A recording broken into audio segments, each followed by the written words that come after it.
നമസ്കാരം, media city news ടൈമിലേക്ക് സ്വാഗതം. പെരുമ്പാവൂർ നഗരസഭ മുനിസിപ്പൽ ലൈബ്രറിയുടെ ആഭിമുഖ്യത്തിൽ സംഘടിപ്പിക്കുന്ന അക്ഷരോത്സവത്തിന് ബുധനാഴ്ച തിരിതെളിഞ്ഞു. രാവിലെ 10-ന് പ്രശസ്ത സാഹിത്യകാരൻ ആലങ്കോട് ലീലാകൃഷ്ണൻ വായന വാരാഘോഷം ഉദ്ഘാടനം ചെയ്തു. ഈ വർഷത്തെ അക്ഷരപ്പെരുമ പുരസ്കാരം മാധ്യമപ്രവർത്തകനും കഥാകൃത്തുമായ മനോജ് വെങ്ങോലയ്ക്ക് സമർപ്പിച്ചു.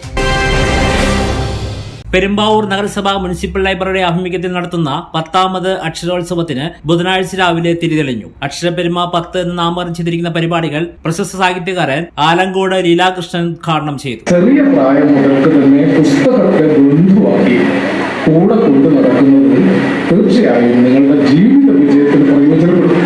പരീക്ഷയിൽ പാസ്സാവാൻ ഒരുപക്ഷെ പുസ്തകം വേണമെന്നില്ല ഇന്നത്തെ കാലത്ത്. എന്നാൽ ജീവിത പരീക്ഷകളിൽ വിജയിക്കാൻ അക്ഷരം, പുസ്തകം കൂട്ടാകും. വായിച്ചു വളരുന്നവർ ആണ് ലോകത്തെ എന്നും മാറ്റിയിട്ടുള്ളത്. കേരളീയ നവോത്ഥാനത്തിന് ഇന്ധനമായി പ്രവർത്തിച്ചത് വായനയാണ്. അതിൻ്റെയൊക്കെ ഒരു നെടുനായകത്വം വഹിച്ച അക്ഷരാചാര്യന്റെ പേരാണ് പി.എൻ. പണിക്കർ. നിങ്ങൾ കേട്ടിട്ടുണ്ടല്ലോ പി.എൻ. പണിക്കരല്ലേ? കേരളത്തിലുടനീളം നടന്ന് ഇന്ന് കാണുന്ന ഗ്രന്ഥശാലകൾക്കൊക്കെ അടിത്തറ പാകിയ, അക്ഷരത്തിന്റെ വിത്ത് വിതച്ച് നൂറുമേനി നമ്മളെ കൊണ്ട് കൊയ്തെടുപ്പിച്ച ഒരു വലിയ ക്രാന്തദർശിയായ യുഗാചാര്യനായിരുന്നു പി.എൻ. പണിക്കർ. 1946 അമ്പലപ്പുഴയിൽ അദ്ദേഹം സ്ഥാപിച്ച സനാതന ധർമ്മ വായനശാല. ആ വായനശാലയിൽ ഞാൻ പോയിട്ടുണ്ട്. ഞാൻ അവിടെ അധ്യാപകനായിരുന്നു പ്രദേശത്ത്. 1946 അതിൽ തുടക്കം കുറിച്ചത്. അങ്ങനെയാണ് ആദ്യത്തെ ഈ ഗ്രന്ഥശാല പ്രസ്ഥാനത്തിന്റെ ഒരു വിത്ത്. എന്നാൽ അത്രയൊന്നും പറയപ്പെടാത്ത ഒരു കാര്യം, അതിനു മുമ്പ് മലബാറിൽ 1936 കെ ദാമോദരന്റെ നേതൃത്വത്തിൽ വായനശാല പ്രസ്ഥാനം ആരംഭിച്ചിട്ടുണ്ട്. പക്ഷേ പലപ്പോഴും ഈ പി.എൻ. പണിക്കരിലേക്ക് ഇത് ചുരുങ്ങിപ്പോകാറുണ്ട്. കെ ദാമോദരനെ പലരും ഓർക്കാറുണ്ട്. ദാമോദരനാണ് മലബാറിൽ 1936 ഗ്രന്ഥശാല പ്രസ്ഥാനങ്ങൾക്ക് തുടക്കം കുറിച്ചത്. ഈ വർഷത്തെ അക്ഷരപ്പെരുമ പുരസ്കാരം മാധ്യമപ്രവർത്തകനും കഥാകൃത്തുമായ മനോജ് വെങ്ങോലയ്ക്ക് സമർപ്പിച്ചു. സക്കീർക്കയെ പോലെ വളരെ ആവേശഭരിതനാവുകയും ഒപ്പം പാട്ടുകൾ പാടുകയും പ്രസംഗത്തിനിടയിൽ ലീലാകൃഷ്ണൻ സാർ ചോദിക്കുന്ന ചോദ്യങ്ങൾക്ക് ഉറക്ക മറുപടി പറയുകയും ചെയ്തു. ഏതാണ്ട് 1.5 മണിക്കൂർ നേരം ലീലാകൃഷ്ണൻ സാർ പ്രസംഗിക്കുമ്പോൾ അദ്ദേഹം അത്രയും നേരം ആ പ്രസംഗത്തോട് ഹൃദയാതിരേകത്തോടെ ഇങ്ങനെ ആശ്ലേഷിച്ച് നിൽക്കുന്നത് കാണാൻ ഇടയായിട്ടുണ്ട്. ഇപ്പോ സക്കീർക്കയാണ് അങ്ങനെ കാണുന്നത്. ആ അദ്ദേഹത്തിന്റെ പ്രഭാഷണത്തോട് തന്റെ മനസ്സർപ്പിച്ച്, തന്റെ ഹൃദയം അർപ്പിച്ച് ഇതിങ്ങനെ കേട്ടുകൊണ്ടിരിക്കുകയാണ്.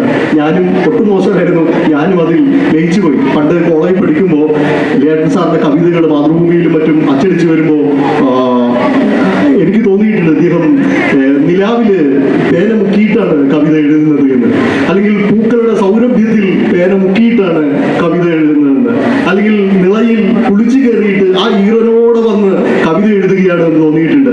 അത്രയേറെ ഭംഗിയിൽ, അത്രയേറെ മാധുര്യത്തിൽ, അത്രയേറെ പ്രചോദിതമായി വാക്കുകൾ ഉപയോഗിച്ചുകൊണ്ട് അധികം പ്രഭാഷണം നടത്തുന്നത് കേട്ടപ്പോൾ വീണ്ടും വീണ്ടും വീണ്ടും നമുക്കത് തീരരുതേ എന്ന് തോന്നിപ്പോകുന്ന ഒരു ഹൃദയ വായ്പ് അദ്ദേഹം ഉച്ചരിക്കുന്ന വാക്കുകളോട് നമുക്ക് തോന്നുന്നു. ഒരു കാലം, കേരളീയ സമൂഹം കടന്നു പോകുന്ന ഒരു കാലം അദ്ദേഹത്തിന്റെ വാക്കുകളിൽ ചിറകടിക്കുന്നത് കേൾക്കുന്നു. എഴുത്തുകാരിയും പ്രഭാഷകയുമായ തസ്മിൻ ശിഹാബ് രചിച്ച കണ്ടൻ പറയുന്നത് എന്തെന്നാൽ എന്ന പുസ്തകം ചടങ്ങിൽ പ്രകാശനം ചെയ്തു. Doctor K N. ഉണ്ണികൃഷ്ണൻ പുസ്തകം ഏറ്റുവാങ്ങി. അസിസ്റ്റന്റ് ലൈബ്രറിയനായി വിരമിച്ച N.P. മോഹൻകുമാറിന് സ്നേഹോപകാരം സമ്മാനിച്ചു. നഗരസഭാ ചെയർമാൻ ബിജു ജോൺ ജേക്കബ് അധ്യക്ഷത വഹിച്ചു. നഗരസഭാ വൈസ് ചെയർപേഴ്സൺ സാലിദ സിയാദ്, മുൻ MLA സാജു പോൾ, മുൻ നഗരസഭാ അധ്യക്ഷരായ സതി ജയകൃഷ്ണൻ, സക്കീർ ഹുസൈൻ, നഗരസഭാ സെക്രട്ടറി കവിത S. കുമാർ, വനിതാ സാഹിതി ജില്ലാ secretary Ravitha Haridas, general convener PS. Abhilash തുടങ്ങിയവർ ആശംസകൾ അർപ്പിച്ചു. യുവജന സംഗമം, വിദ്യാർത്ഥി സംഗമം, വനിതാ സംഗമം, മാധ്യമ സെമിനാർ, മുതിർന്ന മാധ്യമപ്രവർത്തകരെ ആദരിക്കൽ, പുസ്തക പ്രകാശനം, പുസ്തക ചർച്ച, അക്ഷരചിത്രം, ചാക്യാർകൂത്ത്, അക്ഷരശ്ലോക സദസ്സ്, ഹൃദയ സരസ്, ഗാനസന്ധ്യ, കലാസാഹിത്യ മത്സരങ്ങൾ, മെമ്പർഷിപ്പ് ക്യാമ്പയിൻ തുടങ്ങി അനേകം പരിപാടികളാണ് അക്ഷരപ്പെരുമയുടെ ഭാഗമായി നടക്കുക. വനിതാ സംഗമത്തിൽ ചലച്ചിത്ര താരം ഗായത്രി വർഷ, പ്രഭാഷകൻ VK സുരേഷ് ബാബു, മോട്ടിവേറ്റർ സൗമ്യ കരീം റെനി, എഴുത്തുകാരി ഫൗസിയ കളപ്പാട്ട് തുടങ്ങിയവർ പങ്കെടുക്കും. സമാപന സമ്മേളനം മന്ത്രി K. രാജൻ ഉദ്ഘാടനം ചെയ്യും. മുതിർന്ന വായനക്കാരെ ചടങ്ങിൽ ആദരിക്കും. എൽദോസ് കുന്നപ്പള്ളി MLA, എഴുത്തച്ഛൻ പുരസ്കാര ജേതാവ് S.K. വസന്തൻ, തിരക്കഥാകൃത്ത് ദേവദത്ത് ഷാജി തുടങ്ങിയവർ മുഖ്യാതിഥികളായിരിക്കും. News desk, media city, Perumbavoor.